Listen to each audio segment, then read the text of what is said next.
ఈరోజు దేవుని వాగ్దానం రోమీలకు రాసిన పత్రిక 5వ అధ్యాయం 8వ వచనం.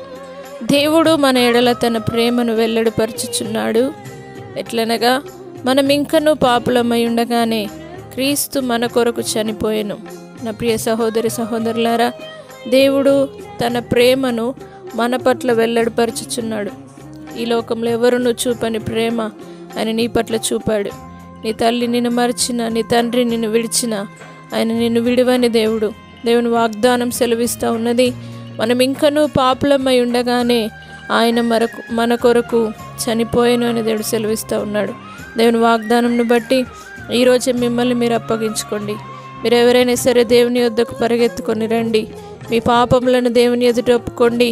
ఆయన తన ప్రేమను మీ పట్ల వెల్లడిపరిచి మీ జీవితంలో మీ పాపములన్నిటినీ కడిగి పాపులను రక్షించుటకు క్రీస్తు యేసు ఈ లోకమునకు వచ్చెను అన్న వాగ్దానం పట్ల దేవుడు తప్పకుండా మీ జీవితంలో నెరవేర్చి, ఆ వాగ్దానాన్ని మీ జీవితంలో నెరవేర్చి, మీ జీవితంలో దేవుడు అద్భుతం జరిగించి రక్షణ చేత కప్పబోతూ ఉన్నాడు.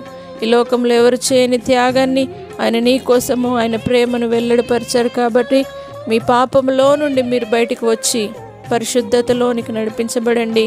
దేవుడు మిమ్మను ఇంకా ఆశీర్వదించి తన కృపలో భద్రపరచునుగాక. ప్రార్థన.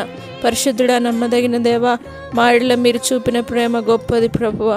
అందరూ మమ్మల్ని విడివని దేవుడిగా నీ ప్రేమను వెల్లడిపరుస్తూ వచ్చిన దేవా నీకు వందనాలు. పాపులను రక్షించుటకి లోకానికి వచ్చిన దేవా, ప్రతి పాపిని దేవా క్షమించే దేవా నీకు వందనాలు. ప్రతి ఒక్కరు నీ ఎదుటకు వచ్చి సాగిలపడి వారి పాపంని ఎదుట ఒప్పుకొని మా కొరకు మీరు చనిపోయి తిరిగి లేచారని ప్రతి ఒక్కరు విశ్వసించి నీ యందునైనా నమ్మిక ఉంచి రక్షణ పొందుదురుగాక. దేవ, ప్రతి ఒక్కరికి నీ రక్షణ చేత అలంకరించండి.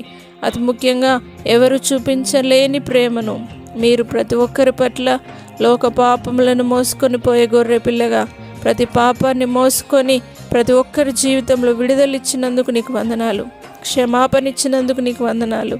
ఈరోజు ప్రతి ఒక్కరు గ్రహించి నీ వద్దకు వచ్చి నీ రక్షణ చేత అలంకరించబడి నీ నుండి పొందుకున్న ఈ వాగ్దానాన్ని వారి జీవితాంతం స్వీకరించి నిత్య జీవము కొరకు ముందుకు సాగుటకు సహాయమును చేయమని నజరేయుడైన యేసు పరిశుద్ధ నామమును బట్టి అడిగి వేడుకుంటున్నాము తండ్రి. ఆమేన్.